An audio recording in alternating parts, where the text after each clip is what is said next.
의사 원하는 바를 밖으로 표시하는 것이 의사표시고 법률행위가 되려면 반드시 그 속에 뭐가 있어야 되죠? 의사표시가 있어야 한다.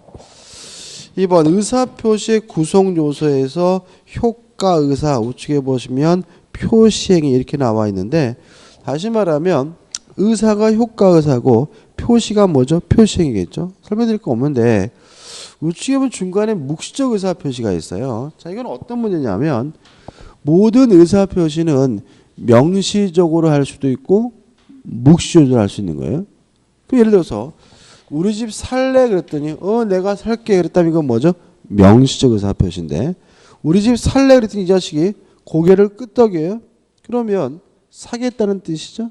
이게 뭐냐면 묵시적 의사표시예요. 그러니까 묵시적 의사표시라는 것은 아무것도 안 하는 것이 아니라 의사표시로 볼 수 있는 행위가 있는 게 뭐죠?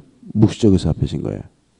자, 우리 집 살래 그랬어요. 근데 이놈이 사겠다는 말은 안 했는데 다음날 보니까 계약금을 입금했어요.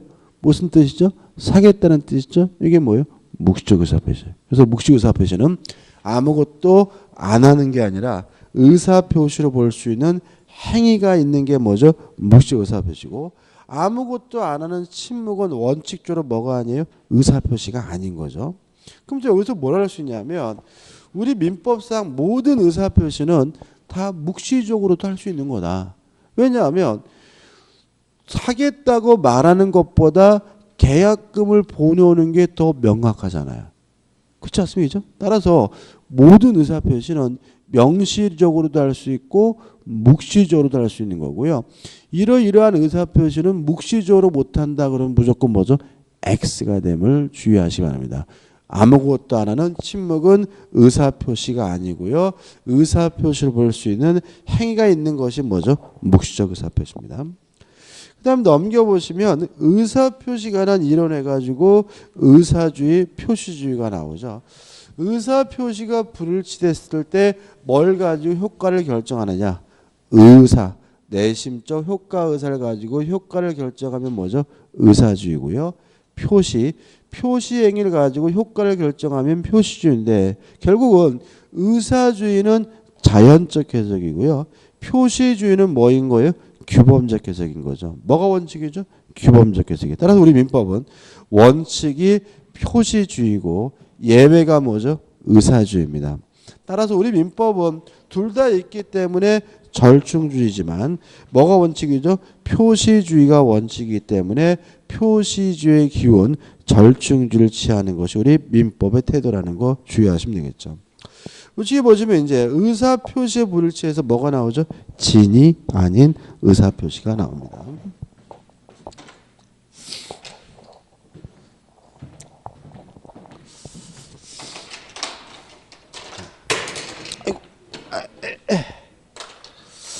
일단 개념은 의사와 표시가 불일치됐음을 뻔히 알면서 하는 것이 진이 아닌 의사표시고 얘는 속으로는 10원짜리 하나 줄 마음이 없으면서 1억을 주겠다라고 알면서 얘기한 경우고요. 우리가 흔히 쓰는 말은 뭐죠? 거짓말입니다. 그래서 거짓말에 관한 효과를 공부하고 있는 거고요. 효과는 이미 알고 있어요. 왜냐하면 의사표시가 불일치됐으면 법률행위 해석을 하는데 원칙이 규범적 해석이니까 표시된 대로 1억을 줘야 된다. 원칙이 뭐죠? 유효고요. 그 다음에 예외적으로 자연적 해석을 하게 되는데 언제 자연적 해석을 하냐면 상대방이 알았거나 또는 알 수가 있었을 경우에는 자연적 해석을 하니까 속마음대로 1억을 줄 필요 없다. 뭐가 되죠? 무효가 되죠. 다만 추가되는 것은 뭐냐면 이 무효를 가지고 선의의 제3자, 모르는 제3자에게 뭐하지 못하죠? 대항하지 못한다는 게 추가되겠죠. 법조를 읽어보면 107조입니다. 1항 의사표시는 표의자가 진이 아님을 알고 한 것이라도 그 효력이 있다. 원칙이 뭐죠? 유효입니다. 그러나 상대방이 표의자의 진이 아님을 알았거나 알 수 있었을 경우에는 무효라고요. 2항 전항의 의사표시 무효는 선의의 제3자에게 뭐하지 못해요? 대항하지 못한다. 이렇게 나와있죠. 의 나와 있고 요건 의사표시가 있어야 된다. 2번 의사표시가 불일치돼야 되고요. 3번 불일치됐으면 어떻게 해요?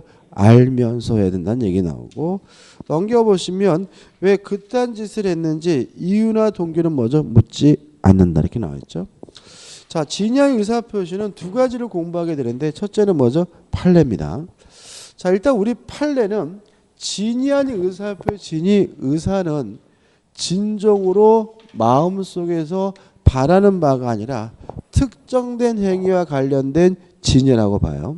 예를 들어서 제가 길을 가는데 아저씨 3만 원만 줘 몽둥이 들고 좁힐 뿐이란 말이죠. 그래서 두드려 맞을까 무서워서 3만 원을 줬다. 그럼 이게 언뜻 보면은 줄 마음도 없으면서 무서워서 3만 원을 줬으니까 의사표시가 뭐가 됐어요? 불일치되고 알면서 했으니까 뭐처럼 보여요? 진의 아닌 의사표시처럼 보인단 말이죠. 이 문제에 대해서 우리 판례는 진의 아닌 의사표시가 아닌 거다. 왜냐하면 진의 아닌 의사표시, 진의 의사는 진정으로 줄 마음이 있느냐 없느냐 이렇게 따지는 것이 아니라 3만 원을 주는 그 행위로 범위를 좁혀서 따져봐야 된다는 얘기입니다. 따라서 저는 무섭든 어떻든 간에 3만 원을 줄 마음으로 3만 원을 준 거니까 의사표시가 뭐가 되어 있어요? 합치되어 있으니까 뭐는 아니죠? 진이 아닌 의사표시는 아니다. 이런 의미거든요. 판례 한번 읽어볼까요? 이렇게 되어 있죠.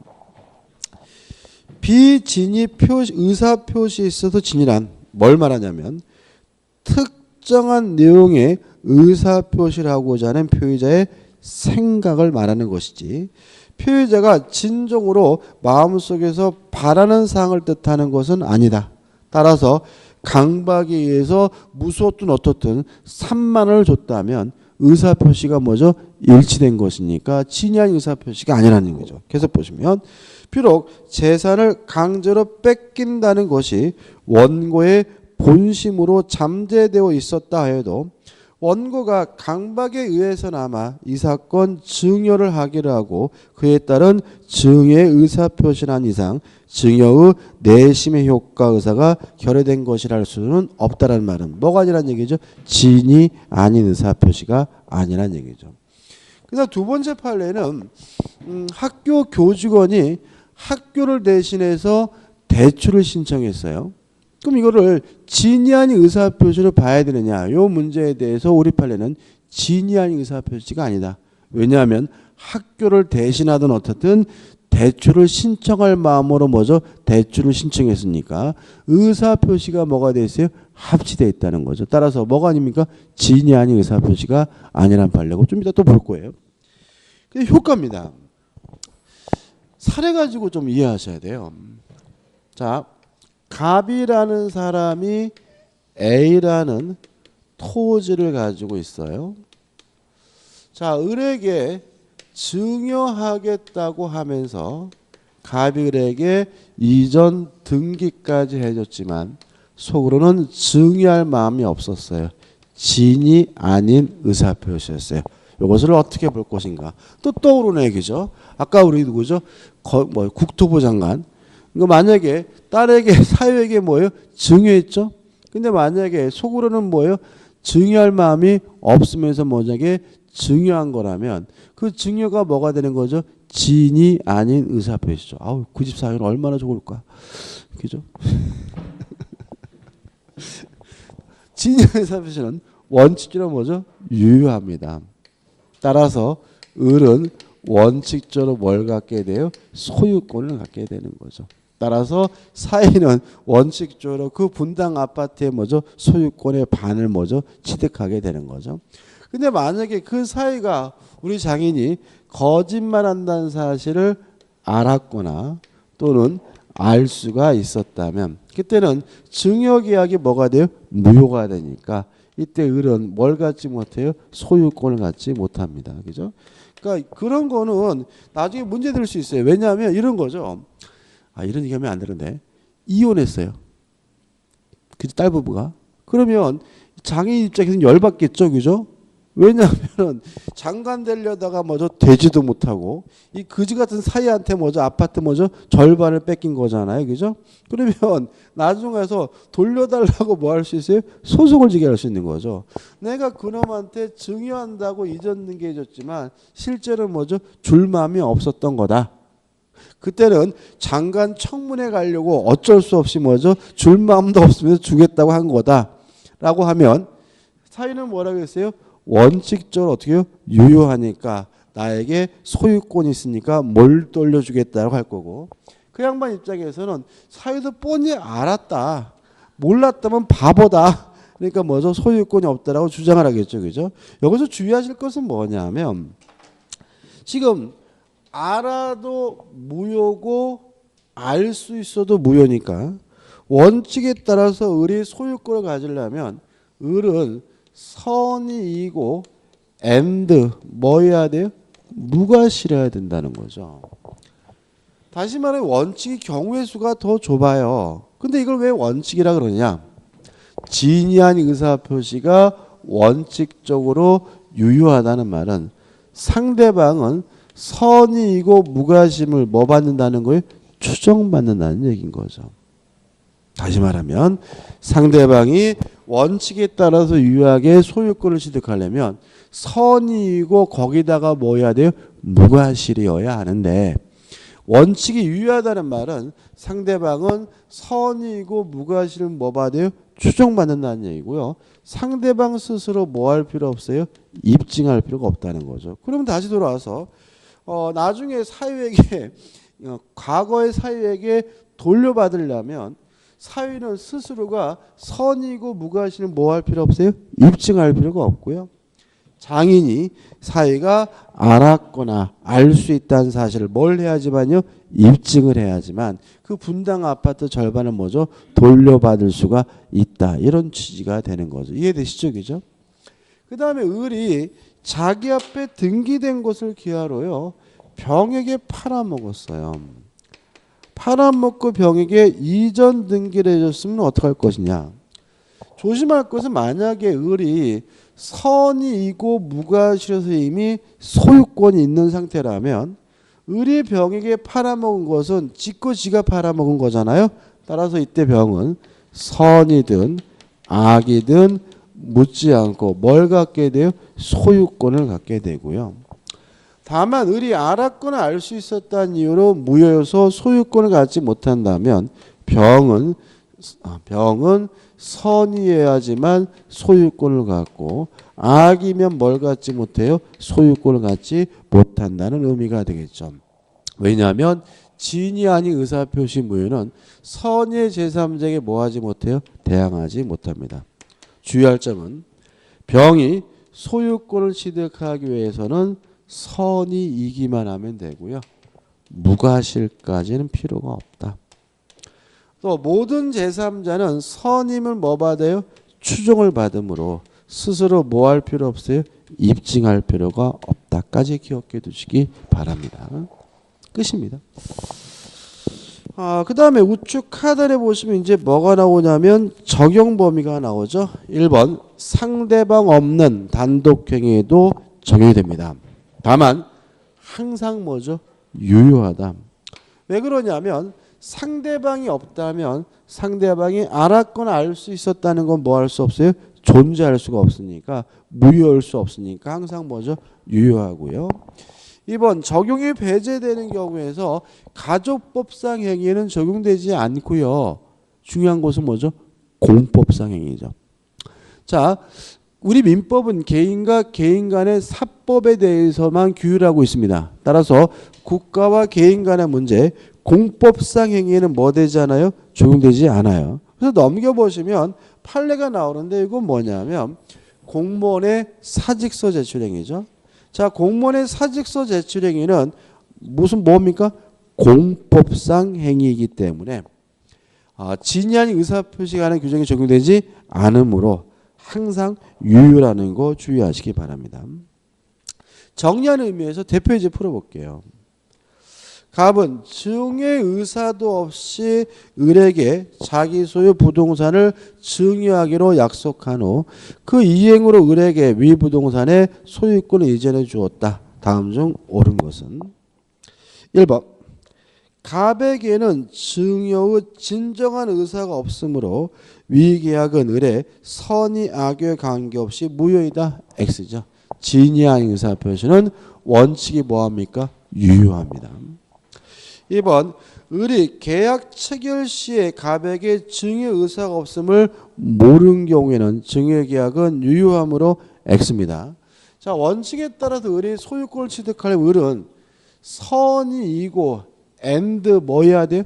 무과실해야 돼요. 2번 같은 건 참 잘 냅니다. 그죠? 다시 말하면 을이 선이라는 이유만으로는 뭘 갖지 못해요? 소유권을 갖지 못하고요. 선의인데다가 뭐까지? 무과실까지 있어야 되니까 2번은 뭐죠? X죠. 3번 을이 계약 체결 시에 갑에게 증여 의사가 없음을 알았더라도 증여 계약은 유효하므로 X죠. 상대방이 악이면 뭐죠? 무효입니다. 4번 을이 계약 체결 시 주의를 다했더라도 갑에게 증여 의사가 없음을 알 수 있었을 경우 이건 뭐죠? 과실이죠. 과실이 있으면 뭐죠? 무효니까 4번도 뭐가 돼요? X가 되겠죠. 5번 을이 이러한 사정을 전혀 모르는 제3자 병에게 위부동산을 전매했어요. 물론 유효라면 병은 선악불문하고 뭘 갖게 돼요? 소유권을 갖게 되고요. 서로 이것이 무효라 하더라도 병은 선이면 확정적으로 뭘 가져요? 소유권을 갖게 되니까 갑은 증여의 무효를 주장하여 병에 대하여 소유권 이전 등의 말소를 청구할 수 없다. 맞는 지문이고요. 답은 몇 번이 되는 거죠? 5번이 되는 거죠. 우측에 통정허위 표시입니다. 108조죠. 1항 상대방과 통정한 허의 의사표시는 무효로 한다. 2항 전항의 의사표시 무효는 선의의 제3자에게 뭐하지 못해요? 대항하지 못한다죠. 법적으로는 참 간단합니다. 자, 의사와 표시가 불일치됐고요. 그 사실을 알면서 했다는 점에서는 진이 아닌 의사표시와 같은데 다른 점이 뭐냐면 상대방과 통정 짜고 했다는 거죠. 쉽게 말하면 짜고 하는 거짓말이 뭐죠? 통정 허위 표시인데 효과는 항상 무효입니다. 예외 없이 무효인 거죠. 왜냐하면 상대방과 통정하면 상대방이 항상 뭐죠? 악이니까 항상 무슨 해석을 해요? 자연적 해석을 하고요. 항상 뭐죠? 무효인 거죠. 다만 이 무효를 가지고 누구에게 대항하지 못하냐면 선의의 제3자, 모르는 제3자에게 뭐하지 못하죠? 대항하지 못합니다. 의 짜고 하는 거짓말을 말하고요.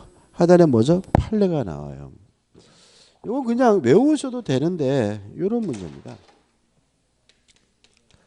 타인의 이름으로 대출을 신청한 경우죠. 아까 했던 것처럼 학교가 대출을 신청한 게 아니라 교직원이 대출을 신청한 경우 이 문제에 대해서 아까 했던 것처럼 진이 아닌 의사표시 비진이 표시는 아닙니다. 다만 이것이 뭐로서는 무효냐면 통정 허위 표시로서는 무효라는 것이 우리 판례 입장입니다. 이렇게 외우셔도 돼요. 그죠? 남의 이름으로 대출을 받는 것은 뭐는 아닙니까? 진이 아닌 의사표시는 아니고요. 뭐이긴 해요?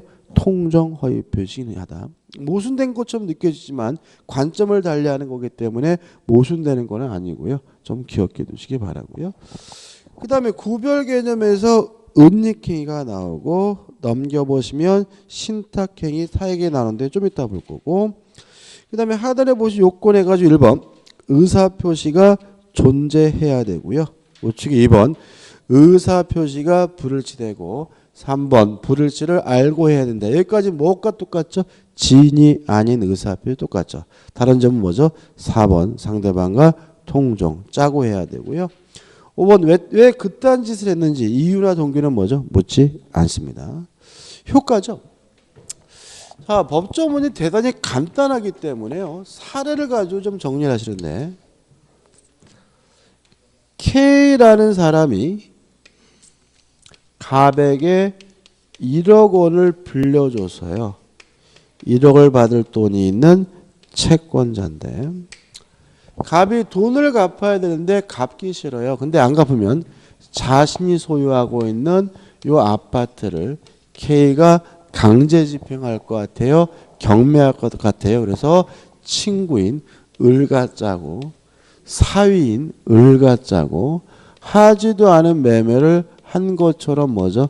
가장을 해서 갑이 을에게 이전 등기를 해줬다면 요 가장 매매가 통정허위 표시입니다. 무효죠.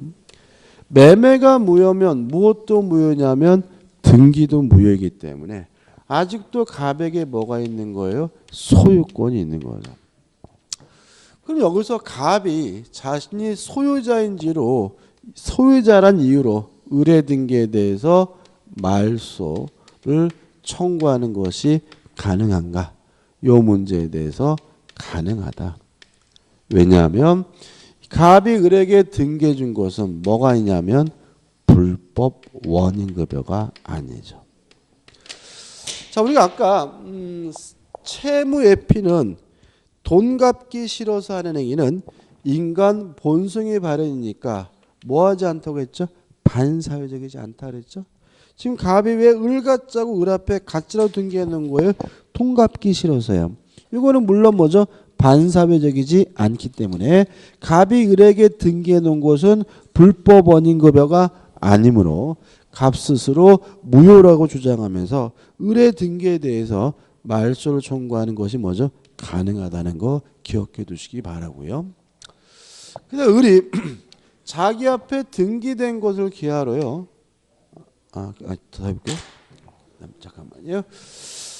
그리고 이 채권자 K도 을의 등기에 대해서 말소를 청구할 수가 있는데 조심할 것은 직접 말소를 청구하는 것이 아니라 갑을 대의해서 을의 등기에 대해서 말소를 청구하게 됨을 주의하시기 바라고요. 그 다음에 이러한 갑의 행위는 사행위로서 뭐 하는 것이 가능하냐면 취소하는 것이 가능하다. 사행위가 뭐였죠? 채무자가 돈 갚기 싫어서 재산을 도피시킨 행위가 사행위죠. K는 갑에게 1억을 빌려준 무슨 채권자입니까? 금전 채권자고요. 갑이 을과 짜고 가짜로 을 앞에 등기해 놓은 이유는 돈 갚기 싫어서잖아요. 따라서 갑과 을 간의 가장 매매는 명백히 뭐죠? 사해 행위이기 때문에 채권자 K는 갑과 을 간의 매매를 사행이라는 이유로 뭐 할 수 있습니까? 취소할 수가 있는 거죠. 그 다음 을이 자기 앞에 등기된 것을 기하로요. 병한테 팔아먹었어요. 병한테 팔아먹고 병한테 이전 등기를 해주면 병은 우리가 뭐죠? 제3자라고 하는데 병은 선이면 확정적으로 뭘 갖습니까? 소유권을 갖습니다. 왜냐하면 통정어의 표시 무효는 누구한테 대항하지 못하죠? 선의의 제3자에 대항하지 못하니까요. 주의하실 것은 병은 선이 이기만 하면 되고 뭐까지요? 무과실까지는 필요가 없다. 또 제3자 병은 선임을 추정받기 때문에 스스로 뭐 할 필요 없어요? 입증할 필요가 없다는 거 기억해 두시고 마지막으로 병이 자기 앞에 등기된 것을 기하로 정한테 팔아먹고 정한테 이전 등기를 해주면 요 정을 보통 전득자라고 하는데 만약에 병이 선이어서 확정적으로 이미 소유권을 가지고 있는 상태라면 정은 선이든 악이든 묻지 않고 항상 뭘 갖게 돼요? 소유권을 갖게 된다는 거 주의하시기 바랍니다. 다 했죠? 조금만 더 해볼게요. 자, 갑이 을과 짜고 하지도 않은 매매를 한 것처럼 가장을 해서 갑이 을에게 등기를 해줬더니 을이 또다시 병에게 팔아먹고 병에게 뭘 했냐면 이전 등기를 해줬는데 병이 선이에요. 그러면 병은 확정적으로 뭘 갖게 돼요? 소유권을 갖게 되죠. 그러면 갑의 입장에서 소유권을 날렸죠. 그러면 어떻게 하느냐? 이때 갑은 을에게 부당이득 반환을 청구하거나 아니면 불법행위를 원인으로 을에게 손해배상을 청구할 수는 있다. 왜냐하면 을이 병에게 팔아먹은 이 건물은 을의 게 아니라 누구 거예요? 갑의 것이니까요. 다만 병에게는 등기를 말소해달라고 갑은 뭐하지 못해요? 청구하지 못한다는 것도 한번 생각해 보시기 바랍니다. 끝입니다. 교재 보시면은 효과에서 그런 내용이 나와 있고요. 추가될 내용은 뭐냐 하면 87페이지 상단에 허위 표시에서의 제3자의 의미 요건 좀 추가를 해야 돼요. 자, 일단 어떤 게 문제냐면 제3자가 누구냐죠, 그죠? 첫째, 갑과 을은 제3자가 아닙니다. 왜요? 당사자니까. 을에서 병으로 만약에 넘어온 것이 매매가 아니라 상속이라면 병은 제3자가 아닙니다. 왜냐하면 상속은 당사자라는 민사상의 법적주의도 뭐예요? 승계시켜요. 그래서 제3자가 누구냐에 대해서 당사자와 상속받은 사람, 포괄승계를 제외한 사람이 일단 뭐죠? 제3자인데 주의하실 점은 K는 당사자도 아니고 포괄승계인도 아닌데 제3자가 아닙니다. 이유는 제3자가 되려면 가장매매 후에 새롭게 관계를 가진 사람만이 제3자고요. 만약에 통정허위 표시 전에 이해관계를 가진 사람은 뭐가 아닙니까? 제3자가 아닙니다. 따라서 병도 제3자고 정도 제3자입니다. 왜요? 통정허위 표시 후에 이해관계를 가졌으니까. 실제로 이제 우측에 보시면 박스로 정리되어 있는데 가장 중요한 논점은 뭐냐면 전이냐 후예요. 통정허위 표시 전에 이해관계를 가진 사람 뭐가 아니에요? 제3자가 아니고요. 통정허위 표시 후에 이해관계를 가진 사람 뭐죠? 제3자거든요. 그러면 박스에 제3자에 해당하는 자에서 좌측에 나와 있는 사람들은 다 뭐예요? 통정허위 표시 후에 이해관계를 가졌으니까 새롭게 이해관계를 가졌으니까 뭐가 돼요? 제3자인 거죠. 우측에 보시면 제3자에 해당하지 않는 자를 보는데 1번 가장 양순의 일반 채권자인데 요 을의 일반 채권자라는 얘기인데요. K를 말합니다. 양도인의 일반 채권자든 양순의 일반 채권자든 가장 매매 전에 돈 빌린 사람이라면 뭐가 아닌 거죠? 제3자가 아니고요. 2번 가장 매매 기한 손해배상 채권 양순인데 요겁니다. 요 손해배상 채권을 만약에 갑이 예를 들어서 정에게 양도를 했다면 요 정이 누군 거예요? 가장 매매 기한 손해배상 채권의 뭐죠? 양순인데 얘는 뭐가 아니에요? 제3자가 아니라는 거 외워두셔야 되고 2번은. 그 다음에 3번 제3자를 위한 계약의 수익자도 보호의 대상으로서 뭐가 아니죠? 제3자가 아니고요. 4번 채권의 가장 양도에서 채무자도 제3자가 아니고요. 그 다음에 5번입니다. 저당권 등 제한물권의 가장 폭에 있어서 기존이죠. 기존의 후순위 제한물권자라는 말은 가장 폭이 전에 이해관계를 가졌다는 얘기고요. 따라서 이 사람은 뭐가 아닌 거죠? 제3자가 아닌 거고요. 5번 채권의 가장 양수인으로부터 추심을 위하여 다시 채권을 양수한 자도 제3자가 아닌데 이유는 좀 이따 설명드릴 겁니다. 4번 허위 표시의 철회. 통정허위 표시는 무효이므로 당사자가 철회할 수가 있고요. 5번 적용 범위에서는 상대방이 없는 경우에는 적용되지 않는다. 왜냐하면 상대방이 없다면 상대방과 뭐 할 수 없어요? 통정 짤 수가 없으니까요. 끝이고 넘겨보시면 이제 뭐가 나오냐면 대표제가 나오거든요. 풀어볼게요. 갑은 채권자들로부터의 강제집행을 당할 것을 대비하여 친구인 을과 짜고 자기의 부동산을 매도한 것을 을에게 소유권 이전 등에 해두었다. 그런데 을이 등기 명의된 것을 기하로 하여 이를 제3자에게 매도하고 소유권 이전 등을 하여 주었다. 다음 설명 중 옳은 것은 1번 제3자가 가장 매매라는 것을 알고 취득한 경우에도 가장 매매를 한 당사자인 갑은 제3자에게 소유권 반환을 청구할 수 없다. X점. 제3자가 소유권을 취득하려면 뭐 해야 돼요? 선이어야 되죠. 그죠? 만약에 악이라면 이런 가장 매매는 불법 원인급여가 아니므로 갑 스스로 무효라고 주장하면서 병해 등기에 대해서 말소를 청구하는 것이 가능합니다. 2번 제3자가 선의로 매수의 소유권 이전 등기란 경우에도 이후에 가장 매매라는 것을 알게 되면 제3자가 가장 매매 무효를 주장할 수 있다. 맞습니다. 다시 말하면 제3자가 선이면 확정적으로 뭘 가져요? 소유권을 갖거든요. 갖기 싫다라고 하는 거 가능한 거죠.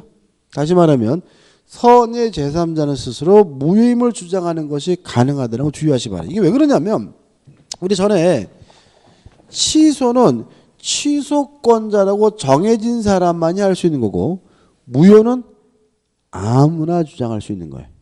무효는요? 아무나. 따라서 갑과 을 간의 매매가 무효라면 갑도 주장할 수 있고 을도 주장할 수 있고 심지어 누구도요? 병도 주장할 수 있는 것이니까 주장할 수 있다. 맞는 질문이죠.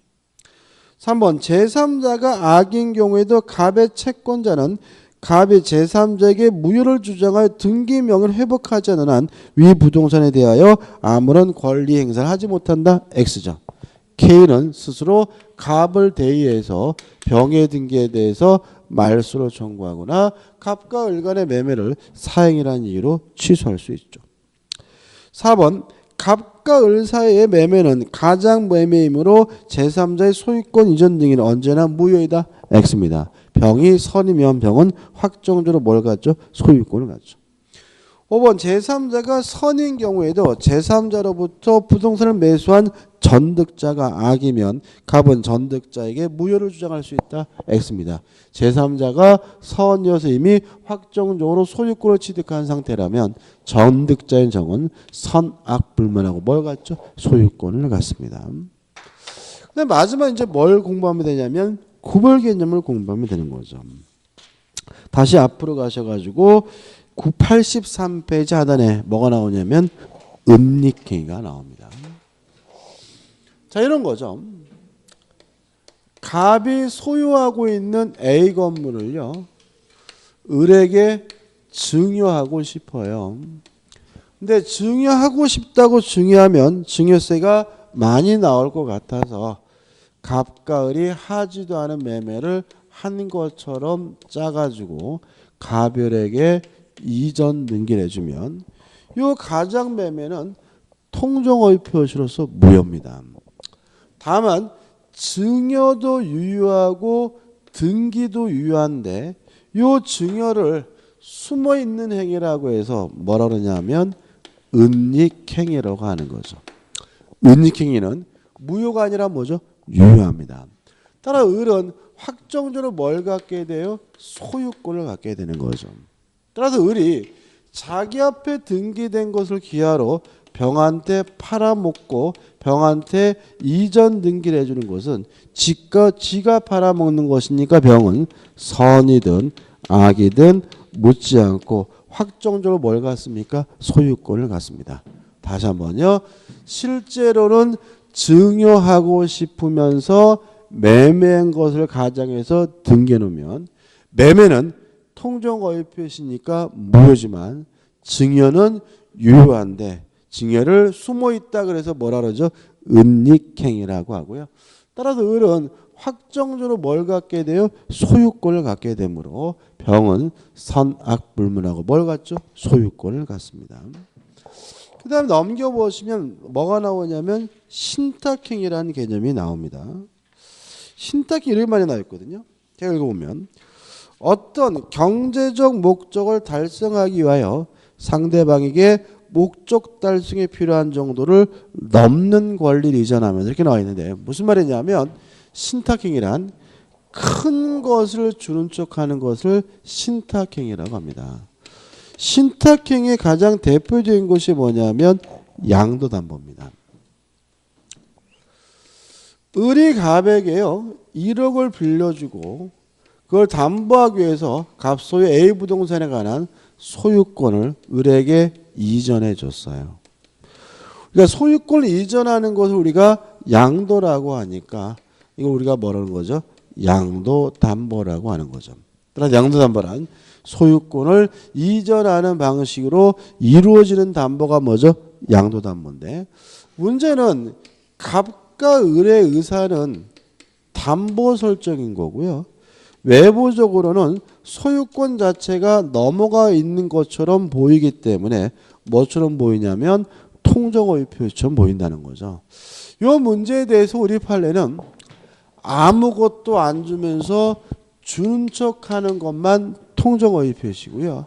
실제로 주는 것이 있는데 주고자 하는 것보다 큰 것을 주는 척했다면 이것은 통정어휘 표시가 아니라 신탁행위이기 때문에 무효가 아니라 뭐죠? 유효라는 것이 우리 판례 입장입니다. 다시 말하면 양도담보처럼 주고자 하는 것보다 큰 것을 주는 척하는 것은 통정어휘 표시가 아니라 신탁행위이기 때문에 무효가 아니라 뭐죠? 유효인 거죠. 그 다음에 채권 추심을 위한 채권 양도죠. 이것도 신탁행위입니다. 자, 을이 갑에게 1억을 빌려줘서요 1억을 달라 요구할 수 있는 채권이 있는데 을이 병에게 돈을 받을 수 있는 대리권을 주는 거기 위해서 아예 채권을 양도해 준 것처럼 해줬다면 이것도 주고자 하는 것보다 큰 것을 주는 척한 것이니까 뭐가 되는 거죠? 신탁행위로서 유효하고 그럼 병은 채권을 넘겨받은 것은 아니죠. 따라서 이 사람은 뭐가 될 수 없습니까? 제3자가 될 수가 없다는 것도 우리가 알 수가 있는 거죠. 여기까지고 좀 쉬었다가요. 이제 뭘 볼 거냐면 착오에 의한 의사표시를 보도록 하겠습니다.